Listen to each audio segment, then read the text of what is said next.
1위입니다. 무슨 얘기인지 일단 기사 같이 보시죠. 서울 중도 흔들 이 지지율 2주 새 12%포인트가 떨어졌다라는 거죠. 여기 나와 있긴 합니다만 잘 안 보이실 것 같아서 저희가 좀 크게 준비를 해봤습니다. 같이 보시죠. 이거죠. 어제 나온 리얼미터 여론조사입니다. 지금 7월 셋째 주부터 쭉 매주 나온 여론조사 결과가 쭉 나와 있어요. 근데 지금 보면 파란색이 긍정, 잘했다. 빨간색이 못했다입니다. 근데 잘했다만 먼저 보죠. 잘했다. 62.2, 61.5, 63.3, 56.5 근데 51.1까지 떨어졌다. 전주 대비 5.4%포인트. 가장 하이를 찍었던 63.3을 기준으로 봤을 땐 12%포인트가 지금 한국일보 제목처럼 떨어졌다라는 거예요. 그럼 잘못했다는 어떠냐? 같이 보시죠. 잘못했다. 32.3, 33, 31.4, 38.2, 44.5. 전주 대비 6.3%포인트가 올랐습니다. 그리고 2주 전과 비교해서는 13%포인트가 13%포인트가 지금 올라갔다라는 거죠. 그러니까 떨어진 폭만큼 사실 이 못했다라는 평가도 같이 올라갔다라고 봐야 될 것 같은데 염태영 의원님. 예. 민심의 변화 이유가 뭐라고 보십니까? 예.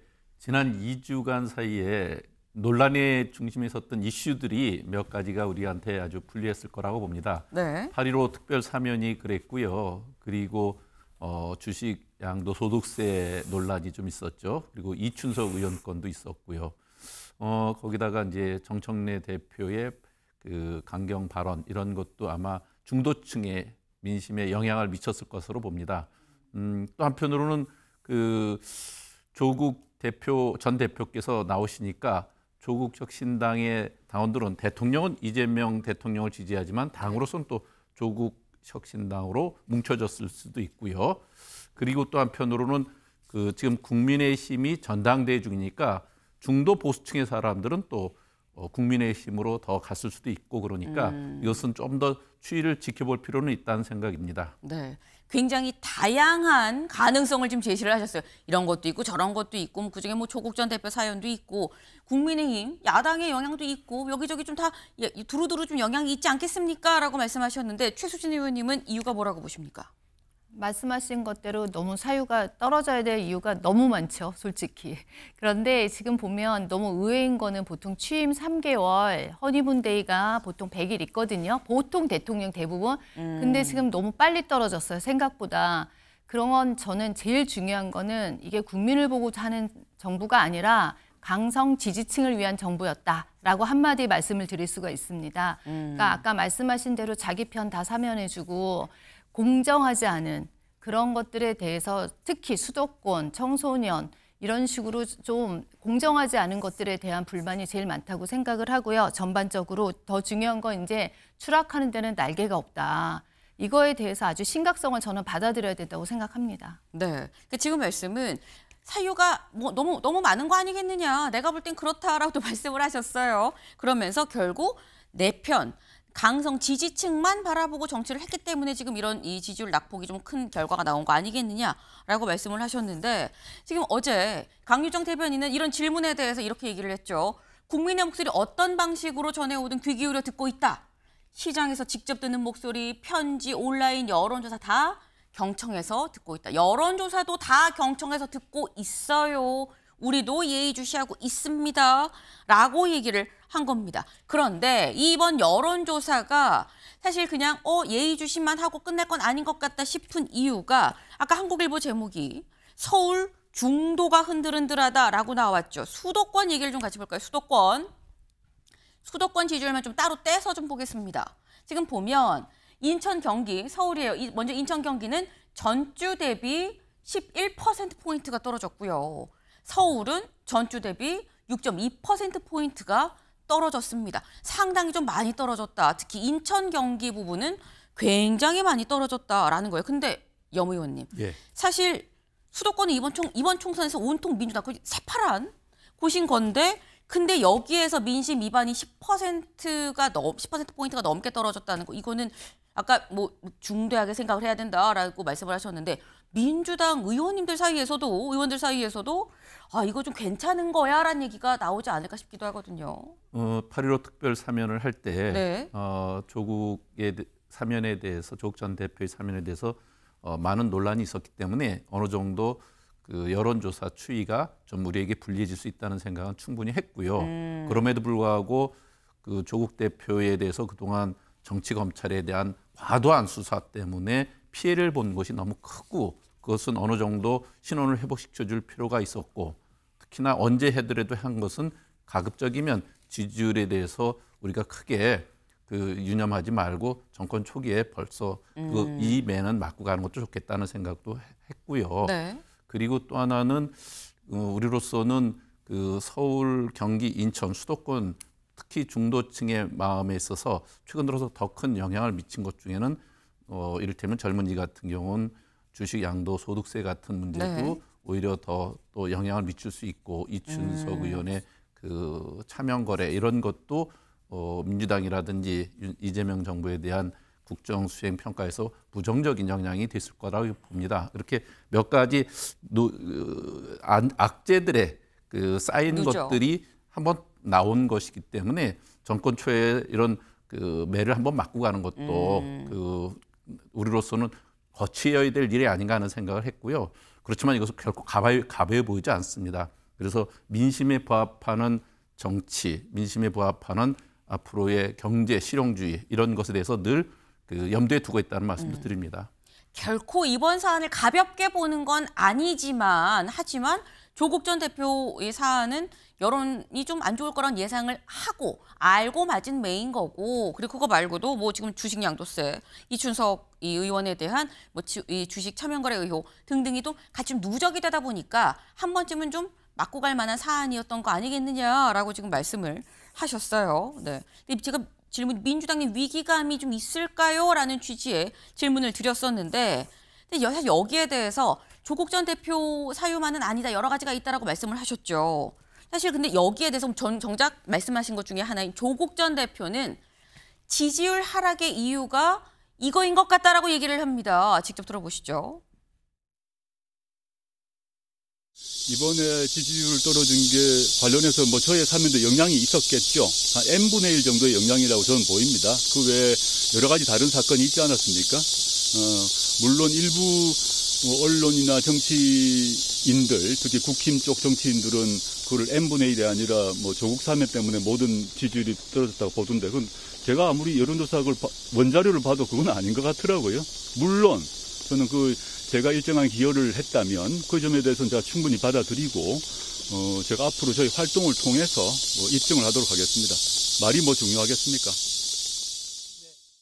네, 어제 조국 대표 관련된 질문에 국민의힘 쪽에서는 국민의힘 의원들은 뭐 온통 조국 사면 때문에 지금 지지율이 떨어졌다고 하는데 나는 n분의 1이라고 본다. 내 영향은 이라고 지금 얘기를 했어요. 최수진 의원님, 온통 조국 사면 때문에 지지율이 떨어졌다고 보십니까?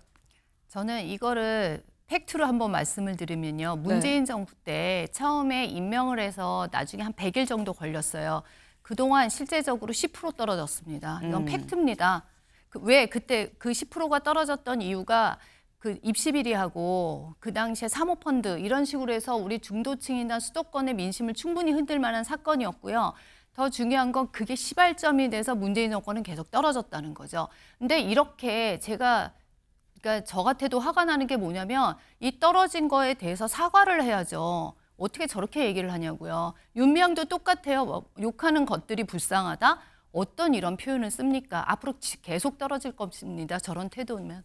네, 지금 조금 좀 웃으면서 굉장히 세게 말씀을 하셨어요. 저런 정도면 계속 떨어질 거예요. 라고 지금 말씀을 하셨는데 지금 염태혁 의원님, 예. 조국 전 대표는 저의 영향이 n분의 1 정도라고 생각합니다. 라고 지금 얘기를 했는데 염 의원님은 그럼 조국 전 대표의 영향은 몇 분의 1이라고 보십니까? 글쎄, 그걸 수치적으로 얘기하는 건 정확할 수 없는 얘기이기 때문에 네. 적절치 않을 것 같은데 저는 그래도 지금 지지율의 하락의 한 절반 정도 요인은 충분히 2분의 1은 된다. 반영됐을 거다 이런 생각을 하고요.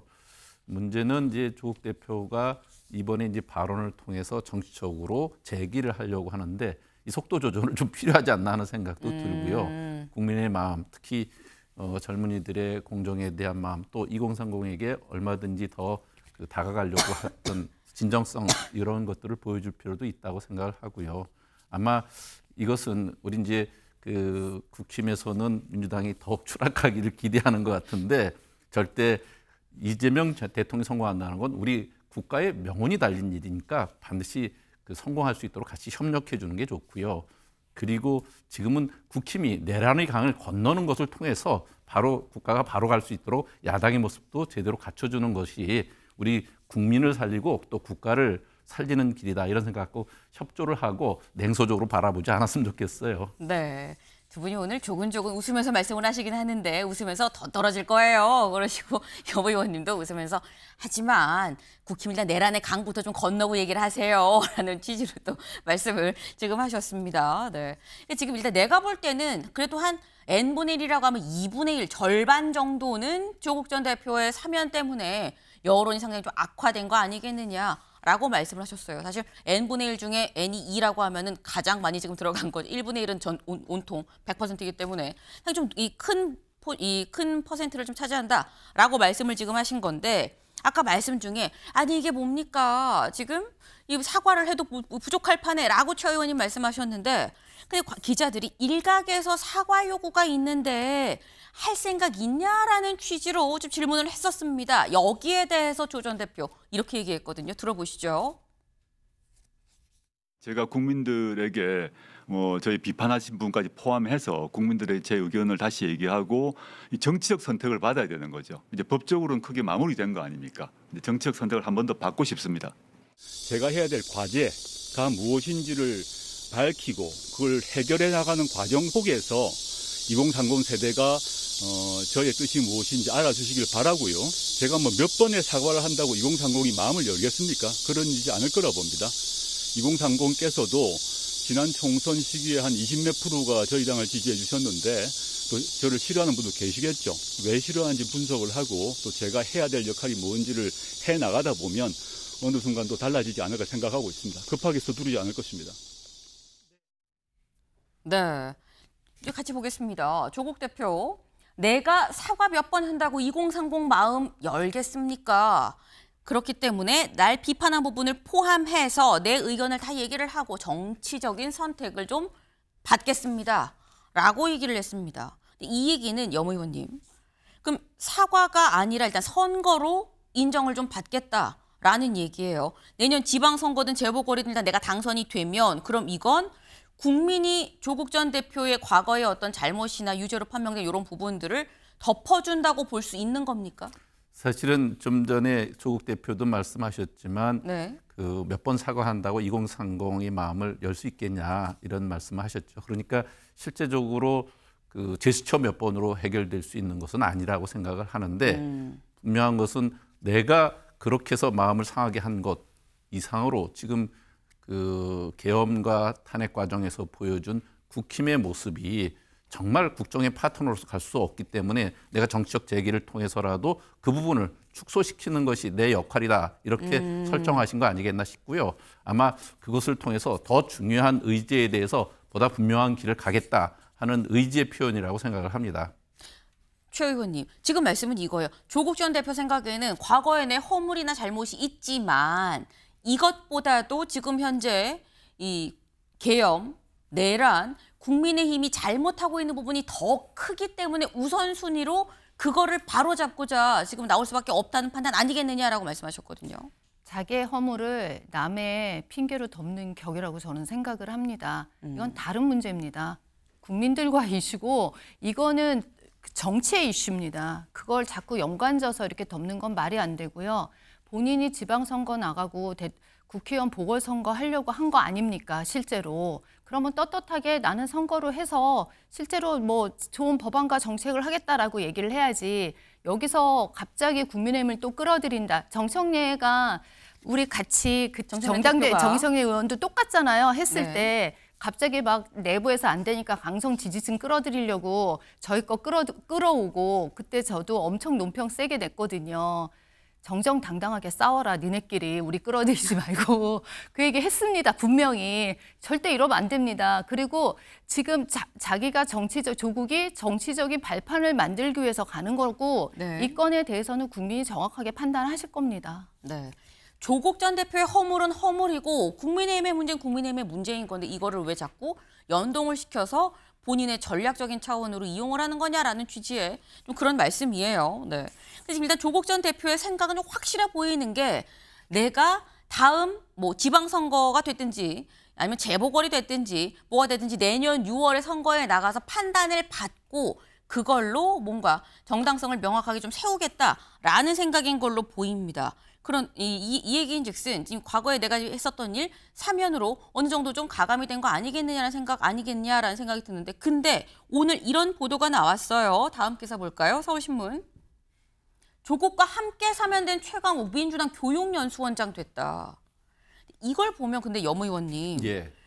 지금 이 사면되고 딱 나흘 어제로서 15일에 사면이 됐으니까요. 나흘째인데 바로 당내 주요 보직에 지금 임명이 됐습니다. 그럼 사실 그 전에 조국 사태에 관련해서 잘못은 했지만 형량이 너무 과한 거 아닙니까? 멸문지화 너무한 거 아닙니까? 라는 게 민주당 입장이었다고 하면 3일 만에 바로 주요 당직에 임명됐던 그러면 사면과 함께 잘못은 없어졌다고 판단하는 거 아니야라고 생각하실 수도 있거든요. 우선 민주당 교육연수원장이라는 자리가 어떤 것인가를 알 필요가 있는데요. 네. 이것은 전에 없던 기구를 이재명 대표 시절에 그 당원들의 교육을 강화시켜서 보다 그 여러 가지 사안에 대해서 당원들이 충분한 역량과 자질을 갖는 데 도움이 되도록 하자고 하는 것이 있었습니다. 네. 그리고 이제 정청래 대표가 돼가지고 그동안 가장 중요한 것이 하루빨리 내란의 강을 건너고 삼전으로 대표되는 윤어게인 같은 국정과 그 헌법 자체를 부정하는 이런 세력들에겐 분명히 단절을 하자고 하는 취지에서 그동안 유튜브 채널을 통해서 탄핵과 파면에 이르기까지 국민들을 많은 그 국민들과 또 당원들이 광장으로 불러내서 역할을 하는데 큰 역할을 하신 분이 또 최강욱 의원이시고 그래서 이럴 때 그렇게 했던 역할과 내용들이 보다 당원들에게 훈련되고 또 앞으로 당원들에게 보다 확실한 비전을 보여주는 데는 최강욱만한 사람이 없었을 거다 하는 생각을 했을 거고요. 이제 자격을 갖췄으니까 정청래 대표가 돼서 당의 체계를 잡는 과정에서 무엇보다도 소중한 자원으로 썼을 거다 이런 생각을 합니다.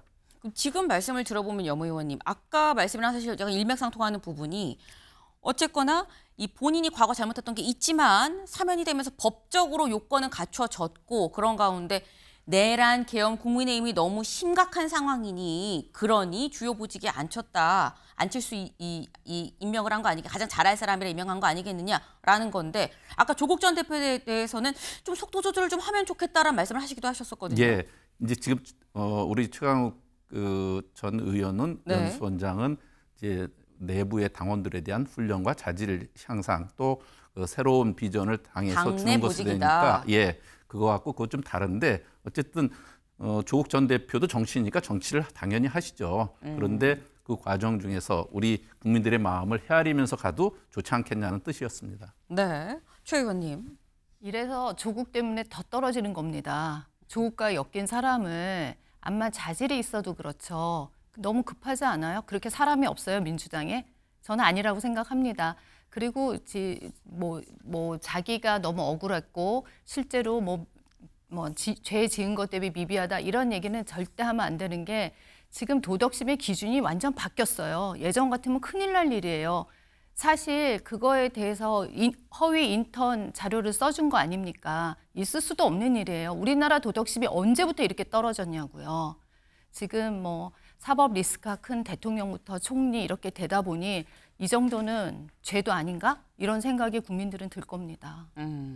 지금 상당히 심각한 사안인데 너무 가볍게 보는 건 아니겠느냐라는 비판적인 말씀을 주셨어요. 네.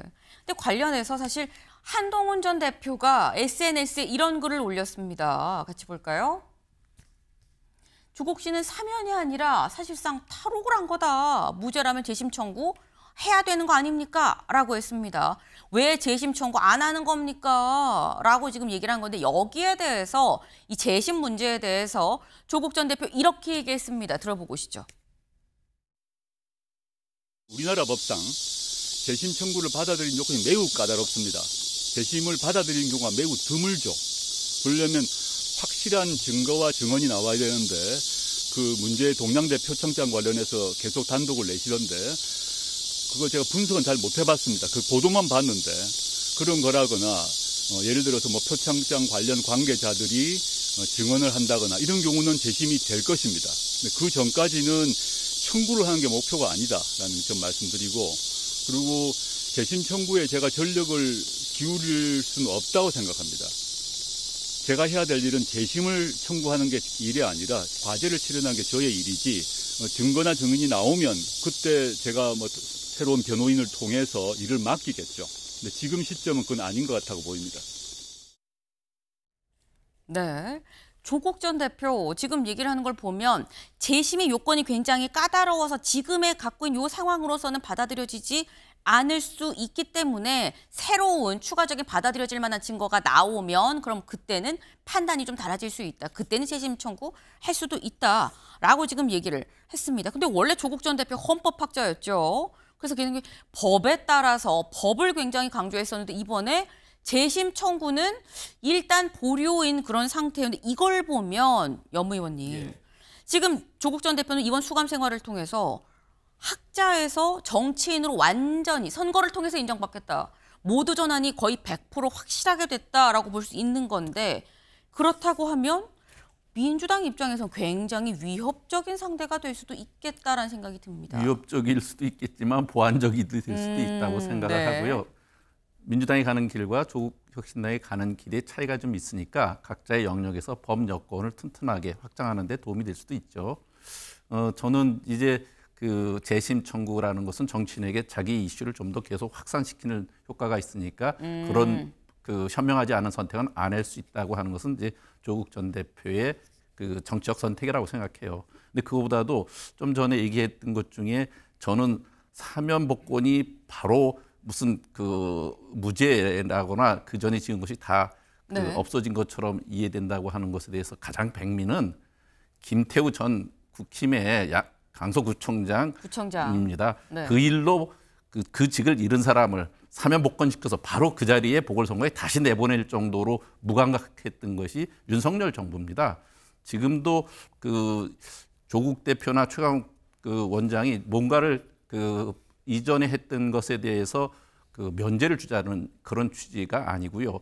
중요한 것은 윤석열 그 김건희 때 그 많은 비리와 불법에도 불구하고 그 특검조차도 한 번도 받지 않았고 그래서 지금 모든 문제가 불거지는 이런 상황을 보면서 하루빨리 국힘도 바로 그런 부분에 대해서 정리가 필요한 것이지 남의 그 저를 그렇게 크게 보는 것은 좀 저 스스로가 지금 국힘이 전당대회를 통해서 3전부터 정확히 정리해 주는 것이 그런 말을 할 자격이 있지 않나 하는 생각을 합니다. 네, 지금 말씀은 국민의힘 잊었느냐. 김태호 전 강서구청장 사태 때 그때 바로 사면 복권에서 다시 재출마 시켰던 사례가 있는데 내로남불 아니냐라는 취지의 또 그런 말씀이에요.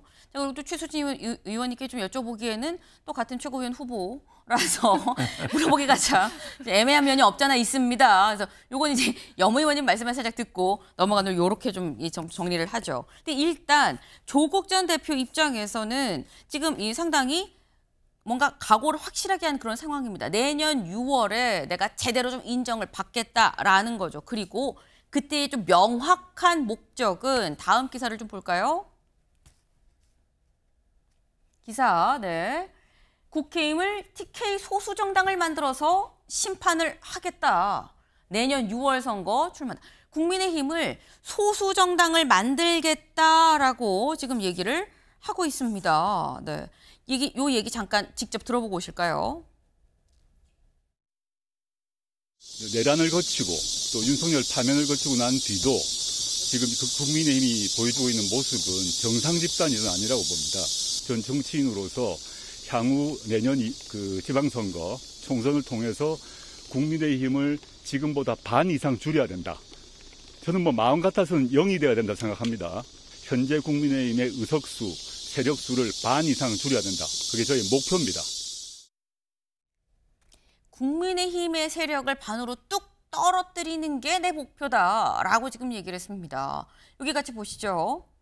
혁신당의 지방선거 목표는 뭡니까? 라고 지금 이 경향신문과의 이 조국 전 대표 언론 인터뷰를 지금 했습니다. 근데 이런 질문에 현재는 민주당과 국힘이 1대1 구도인데 국민의힘의 파일을 0.5로 낮추는 거다. 혁신당이 국민의힘과 같은 규모의 정당으로 성장을 해야 된다라고 얘기를 했어요. 그럼 국민의힘의 지지층을 끌어오겠다는 말씀이십니까? 윤석열, 김건희와 절연하고자 하지만 민주당으로 넘어가지 못하는 분들을 혁신당이 끌어올 수 있다. 그런 의미에서 TK 지역의 기초의원 후보를 다 낼 생각이다라고 얘기를 했습니다. 최수진 의원님. 국민의힘이랑 절연하고 싶은데 절연하고 싶은데 민주당은 또 못 가는 그런 사람들은 조국 혁신당에서 데리고 오겠다. TK의 기초의원 후보 다 내겠다라고 하는데 어떻게 보십니까? 데리고 가세요. 네.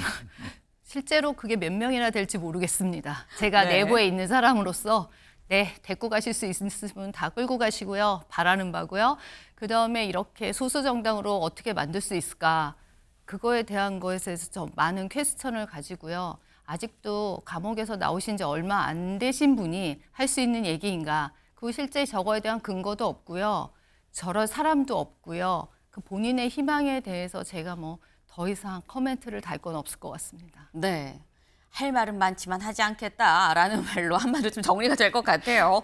그런데 사실 여기서 의문이 염 의원님. 예. 이렇게 얘기를 하거든요.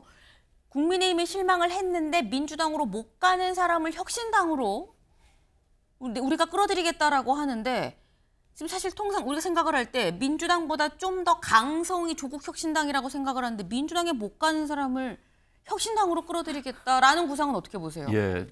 조국 전 대표의 의도를 제가 다 읽을 수는 없는데 네. 제가 생각하기에는 그 2022년 20대 대선과 2025년의 21대 대선을 보면 네. 그 계엄과 내란이라고 하는 엄청난 그 반헌법적인 일들이 터졌는데도 불구하고 일종의 이제 TK와 그 PK 지역에서는 이재명 대표의 지지율이 2% 수준밖에 안 올랐습니다. 그것은 전통적으로 오랫동안 민주당에 대한 그 왜곡된 정서와 내용이 그 지역에 워낙 크게 자리 잡고 있기 때문에 그러니까 민주당 외에 대한외 그 또 다른 당이 네. 그분들께 또 마음에 그 어필하는 부분이 있으면 충분히 확장될 수 있다. 그리고 그래서 그런 부분에 그 지분을 넓혀가면 국힘을 좀 더 축소시켜서 바로 그 건전한 보수를 만드는 데도 역할할 수 있겠다 하는 그런 취지가 있을 거라고 생각합니다. 네.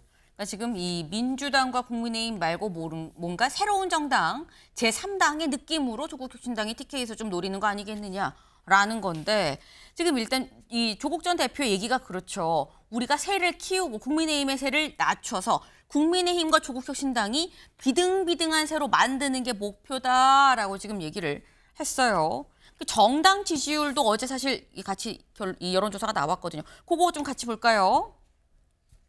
네, 이겁니다. 어제 리얼미터 나온 이 여론조사 보면은 민주당 지지율 48.4에서 39.9%, 8.5%포인트 전주 대비 떨어졌고요. 국민의힘은 30.3에서 36.7, 6.4%포인트 올랐습니다. 조국 혁신당도 4%에서 5.7%로 1.7%포인트 올랐다라는 거예요. 근데 이걸 보면 오늘 한국일보 기사 같이 볼까요? 네. 한국일보입니다. 야 지지율 6.4%포인트 올라 36.7%. 정권교체 70여일 만에 여와 종이 한 장 차이다라는 표현을 지금 써서 이게 사실 왜 이러냐면 오차범위 내에 사실 어떻게 보면 들어있는 그런 상태입니다. 이거 같이 보겠습니다.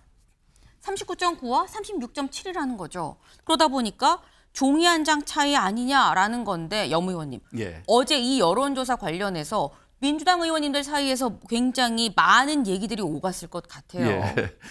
결코 가벼워 보이지 말자고 하는 얘기를 다들 하죠. 그리고 이렇게 된 요인에 대해서 우리가 또다시 돌아볼 부분이 분명히 있다고 하는 거고요. 네.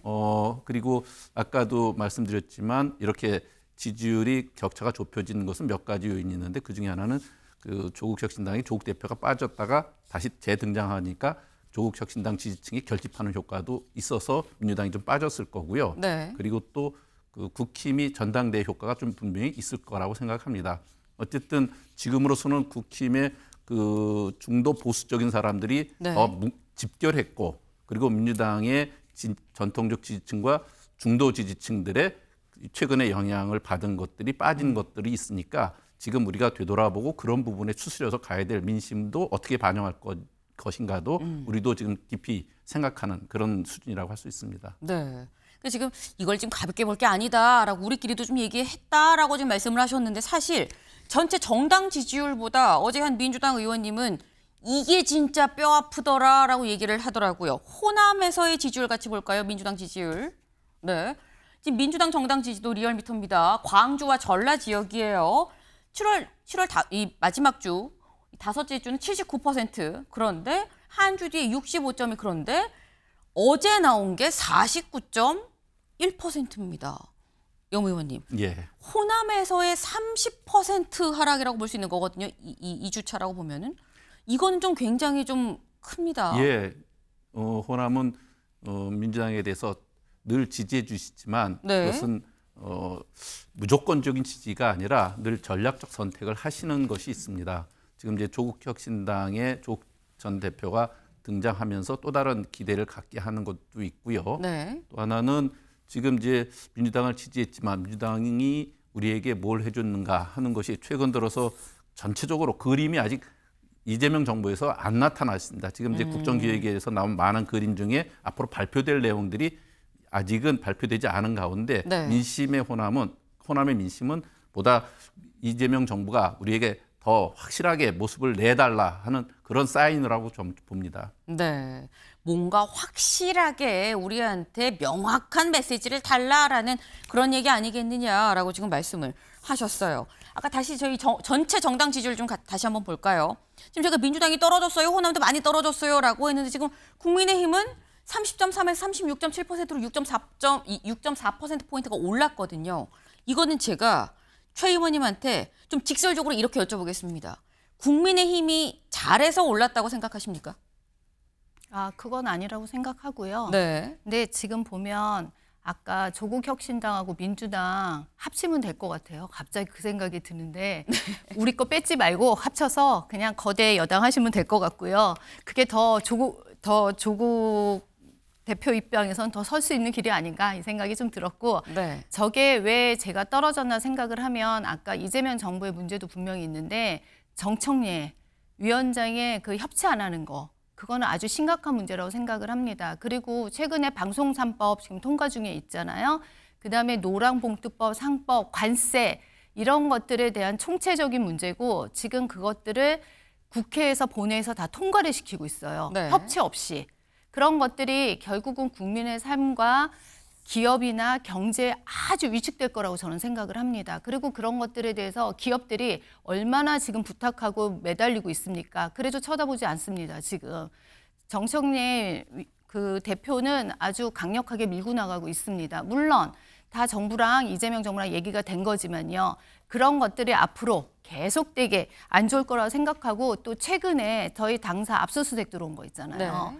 그게 500만 명의 데이터를 다 까자는 얘기였잖아요. 그래서 특검의 그 만행들 이런 일들에 대해서도 너무나 심각한 이슈들이 이런 것이 다 복합적으로 결국 국민들이 이런 지지도를 나타내는 게 아닐까 이런 생각을 합니다. 네, 제가 질문은 국민의힘은 왜 올랐다고 생각하세요? 라는 취지였었는데 민주당이 떨어진 이유를 많이 설명을 해주셨어요. 요지는 추측컨대 민주당이 이렇게 해서 우리가 반사이익을 좀 봤다라는 취지가 아닐까라는 생각을 좀 해봅니다. 하면 지지율은 매주 지금 정기적으로 여론조사가 지금 이뤄지고 있죠. 어제 나온 여론조사는 이랬는데 당장 이번 주 금요일에도 또 갤럽 여론조사가 있고요.